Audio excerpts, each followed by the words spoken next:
वो लोग जो नेक हैं वो ये गुमान करते हैं कि वो अल्लाह से मुलाकात करने वाले हैं। अब ये जो गुमान है, ये एक मेडिटेशन है, ये एक मुराकबा है, ये एक थिंकिंग है, सोच है।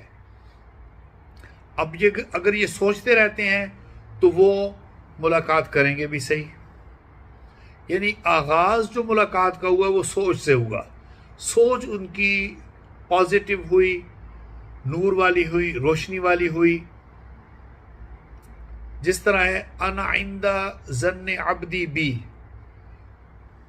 मेरा बंदा जिस तरह मेरे साथ गुमान करता है मैं उसके साथ होता हूं।